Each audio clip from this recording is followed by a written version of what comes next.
Sirius XM NASCAR Radio. NASCAR News now. William Byron scored career Cup win number 5 on Sunday afternoon as he took the checkered flag in the Pennzoil 400 at Las Vegas Motor Speedway. On the Sirius XM NASCAR Radio post-race show, Byron explained what he wanted to do on the final restart that led to victory lane.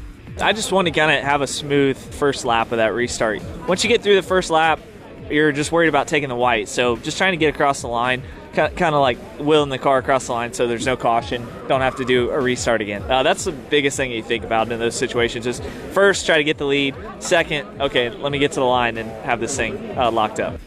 Crew Chief Rudy Fugle, also on the post-race show, tipped his cap to his team for getting the job done on pit road at the end of the race. That last stage, William got in hot one time, and we hung the left front just a little bit and came out fourth, and we got to third, and then we cycled to second, and it looked like we were going to finish second to Kyle. Got that late caution. Guys did an amazing right side tire stop, got us out there the first on tires, and had the front row against no tires with a good car, and that's it's hard to beat. Byron led 5 times for 176 laps on his way to victory lane. Kyle Larson led 63 laps. He finished second, and Alex Bowman finished third to give Hendrick Motorsports a 1-2-3 finish. Bubba Wallace was fourth. Christopher Bell was fifth. 6 went to Austin Cindric. 7th to Martin Truex Jr. Justin Haley finished 8th. Kevin Harvick 9th, and Daniel Suarez rounded out the top 10. The West Coast swing comes to a close on Sunday afternoon with a stop at Phoenix Raceway. MRN will have the coverage, and you'll hear it here live on Sirius XM NASCAR Radio. Sirius XM is your home for women's college basketball through the Final Four. Tonight at 7 Eastern, the Big East champions going to be crowned on Sirius XM College Sports Radio, Channel 84, and also streaming on the SXM app. Included in our trials and popular plans, you can find out to hear your school at SiriusXM.com/sports. That's the Morning Drive News from Monday, March 6th, 2023. I'm Pete Pistone. Now, the Morning Drive. It's a game changer. Sirius XM NASCAR Radio, Channel 90. Bad habits lead to late nights, sitting alone. Conversations with a stranger I barely know. Swearing this will be the last, but it probably won't. I got nothing left to lose or use, or do my bad habits lead to white eyes? 26 before the top of the hour. We are back on the Morning Drive. So glad you're spending your Monday morning with us here on your home for NASCAR. Now is the time where we venture down the path of checkered flags and black flags. We're going to give you something that caught our eye that we liked and something that didn't, maybe a little head scratching going on there in the wake of the Pennzoil 400. You can get yours in at 866-BIT-LANE. You can also tweet them to us at SiriusXM NASCAR, hashtag TMD NASCAR. PD, I'll start with you.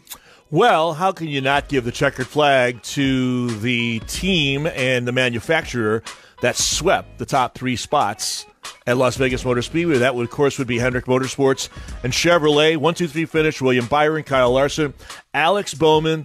The last time the same manufacturer won the first 3 races of a Cup Series season was back in 2010 when Chevy drivers did it there as well. So a great showing for that race team, and whether or not, Baggy, it's an indication of what we're going to get going forward on mile-and-a-half racetracks, we'll have to wait and see. But they didn't just finish 1-2-3. They dominated. 176 laps led by Byron, 63 laps led by Larson. Bowman was up there for 2. And, of course, the story of Chase Elliott not being there with his injury that he sustained snowboarding on Thursday. Josh Berry got in the race car last minute. Did, I think, a decent job just getting sort of his, legs under him, if you will, his feet under him, get that sense of that race car, and he gained 3 positions. But a 1-2-3 finish for Hendrick Motorsports, that definitely gets my checkered flag. Other side of the spectrum, black flag for a different organization, quite frankly, tied to a different manufacturer that had a miserable day yesterday. That would be Stewart-Haas Racing and Ford. Kevin Harvick was in the top 10 again, but after that, Eric Almirola wasn't running terribly, but Eric wound up having an incident late. That brought out the caution flag that completely changed the complexion of the race. Ryan Preece got involved in an accident there late. He ran into the side of A.J. Allmendinger on that last lap after the restart. And Chase Briscoe finished 28th. So the story of Kevin Harvick over here and everybody else at Stewart-Haas Racing over there continued. And it has not been a really great start to that team. And generally speaking, obviously, Stewart-Haas Racing, a Ford team. Ford did not have a great day at Las Vegas Motor Speedway. So checkered flag to Hendrick Motorsports, black flag, Stewart-Haas Racing for me. You know, you mentioned the stats of all the laps led by Hendrick Motorsports cars. Hendrick Motorsports led all but 30 laps yesterday in that race at Las Vegas. Now, if that doesn't have you scratching your head, I don't know what will, because Hendrick Motorsports was largely under the radar coming in. But now when we get to, I don't know, maybe Kansas later on down the line, when we get to Texas, the 1.5 mile tracks, are they able to sustain that? Of course, the biggest question is who has what going to Phoenix next weekend, which we'll get deeper into as the week clicks off. Sammy, what about you? What about your checkered flags, black flags from yesterday? I'm going to drop down to the Xfinity Series for my checkered flag and give it to Big Country Austin Hill, the number 21 Richard Childress Racing Chevrolet.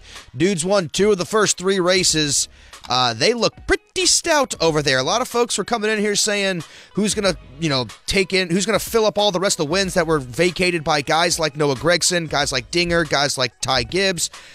Well, it looks like Austin Hill's just going to keep them all for himself at this point because he's doing pretty damn good right now, and I'm very interested to see how many wins he can get. I thought Custer was going to be a guy who was going to come down and really start stealing some wins, but it's been Austin Hill who's been dominating. So good for that team. A good start to the season in the Xfinity Series for the number 21 Richard Childress Racing team. For my black flag, I got to say, this team has not had as good of a start, and this might seem a little harsh, but I'm going to give it to Ty Dillon. And the reason I'm giving it to Ty Dillon, 3 straight 30th plus finishes for Ty in that Spire Motorsports car. He took over the second car. His teammate's Corey LaJoie. Obviously, we know the struggles of Spire Motorsports that they've had at the beginning of their inception as a race team. Corey LaJoie, though, has 3 top 20 finishes this season. He was running up front of the Daytona 500. He was in the mix at Auto Club, and he finished, again, in 20th place yesterday at Las Vegas. That's a huge disparity, in my opinion, between the 2 cars. And Ty, obviously, kind of, not driving for his life, but it was kind of he got placed there after he didn't really have anywhere else to go. It's almost like it's the end of the road. There's going to be the end of the road. It's going to come for him at some point. And finishing 30th every week is a good way to kind of get that to him. I feel bad for Ty. I hope that he can turn things around and get back into a better career and a better string of runs and stuff like that. But 3 straight 30th plus finishes when your other teammate has 3 straight top 20 finishes, and those are big finishes for a team like Spire Motorsports. That's just a big gap in between the performance level right now in those 2 teams. It's a fair assessment. It is. I mean, when Corey, another 20th place finish yesterday, Baggy, that, and that team, and Corey says it when he's here, that team's looking at top 20s and top 15s as good runs and going from there, and he's had them. That has not happened for Ty. I want to go back to the Austin Hill thing real quick. Did you pin the Big Country name on him?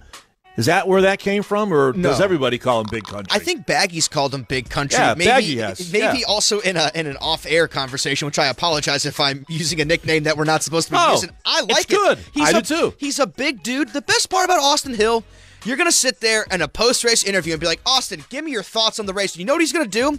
He's going to give you about 2.5 minutes of a breakdown of that race, and it's going to be a damn good breakdown of the race. Yeah. Now, you might be needing to get to break or something like that, so you want him to hurry up a little bit, but I don't know, there's just something about that. He seems just like a normal guy who can win races. The dude could also stop racing and go be a farmer probably tomorrow and be just fine living his life. You know what I mean? There's something endearing about Austin Hill, so I'm glad that he's got the first 2 wins of the season. And I like the nickname Big Country for him. I like Big Country too. That's why I'm giving you credit. If you hung that on him, Baggy, that's a beauty. That's a beauty right there. Well, I called him that to his face in Daytona, and I'm still living. So okay, well, that's a good sign. That is a good sign. I want to tell the tale. Yes. I walked into the garage. I'm like, well, what do you say there, Big Country? You just start smiling, and we're just back at that time. We're just talking about Daytona and all that. Yeah. Listen, I'm gonna tell you something. I love Austin Hill. He's a country boy that likes to race, and he does it quite well. I think he fits in quite well over at Richard Childress Racing. I think that the Xfinity Series program is in good hands because his hands are a part of it.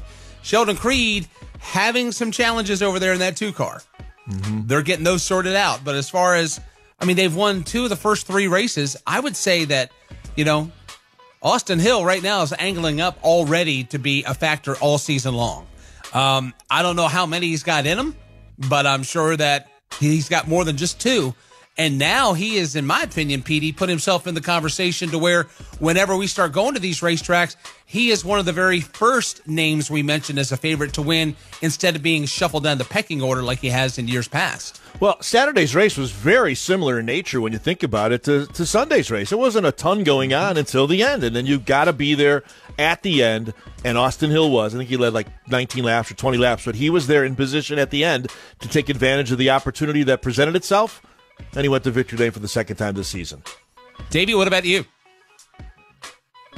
I'm going to give mine to 2311 Racing. I talked about on Friday that they hadn't finished a race all season, Bubba Wallace or Tyler Reddick.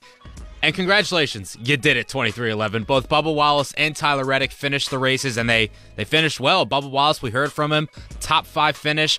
I found it interesting to see or hear his radio chatter because we know that Bubba can be emotional inside the race car. He can let the emotions get the best of him, and Fox played some in-car radio about Booty asking him what he needed, and he kind of sarcastically laughed and said, going back, drop the anchor, but then he actually gave some good feedback, and then on a pit stop later in the race, pumped up his guys after they didn't have such a great stop. So you're seeing some more leadership qualities out of Bubba Wallace in 2023 that I think you haven't really seen before. I think that's part of the maturation process, part of the reason why I picked him to make the playoffs for the first time this season, and Tyler Reddick getting out of the DNF doldrums, finishing inside the top 15. So I'll give my checkered flag to that organization as a whole for being able to finish the race and doing so well. And on the flip side, I got to give my black flag, unfortunately, to a Las Vegas native, being Noah Gragson.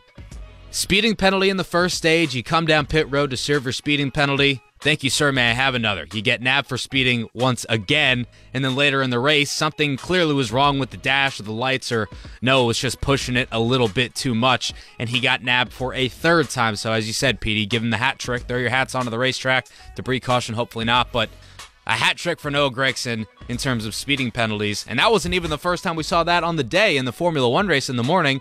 Esteban Ocon, he had 3 separate penalties as well for different reasons as well. So unfortunately, not a great day for Noah Gragson. Finished in 30th. His teammate Eric Jones finished inside the top 20, but a good start to the season for Noah. Just not the best day at his home track yesterday, Mike. Yeah, you don't want to see hats unless you're a Golden Knight in Vegas, right? That's the wrong hat trick. I mean, that's a good thing. That's a good thing. Hat trick is a good thing. Unfortunately, with those cases, it was not a good thing. Not so much. And I think Mike Joyce said sort of what Davey said. Maybe they had their lights or their gauges miscalculated. That's odd to have it 3 different times on pit road, but bad for Noah Gragson. I agree with Davey. My black flag is going to go to all of this. Well, the Fords have the advantage chatter that we had going in to Daytona. We heard the whispers, well, Ford's got the advantage with the tweaks they've done to these race cars. Boy, Fords have the advantage. Well, where was that yesterday? Because it wasn't in play yesterday. Fords had their hands full all day yesterday, and it started right from the drop. Joey may have won the pole, and Ryan Blaney may have had a good starting spot. So, okay, you got short run speed. They needed long run speed yesterday, and they didn't have it. Then, of course, Joey got pinched into the wall there racing with Brad. I thought Brad early on had some speed. He was running in the top 10. Just didn't finish out that way. And it was all Chevy with a modest representation of Toyota, but a scarce representation of Ford when you put everything through the colander and filtered it out. So my black flag goes to all this Ford has the advantage chatter. My checkered flag could have gone a couple different ways on this one. I'm going to give it to Daniel Suarez. Another top 10 finish. Matter of fact, there's only 2 people in that whole Cup garage that have top 10 finishes to start the year. Alex Bowman's one. Daniel Suarez is the other. He was 7th in the Daytona 500. He was 4th at Fontana. He was 10th at Las Vegas. Trackhouse didn't set the world on fire, but they didn't disappoint yesterday. And I think it's through consistency that Daniel Suarez deserves a checkered flag for his performance in the Pennzoil 400 and representing Trackhouse. By the way, Ross finished in the 12th position, the 1-2 punch there over at Trackhouse Racing. So, Petey, I would say that, while no, they weren't up front dominating and leading, they still were that consistent presence in the top 10, and Trackhouse, for the most part, still holding its own as they work into the early reaches of 2023. No, we've said it now for 3 weeks in a row. Some people are waiting for the erosion of performance for Trackhouse from last year. again, not the greatest day, but certainly not a bad day whatsoever. There are a lot of teams out there and drivers that we just talked about that would take the run, both from Daniel Suarez and from Ross Chastain yesterday from Trackhouse. 866 Pit Lane. Time for your checkered flags and black flags. You can also tweet them to us at SiriusXM NASCAR, hashtag TMD NASCAR.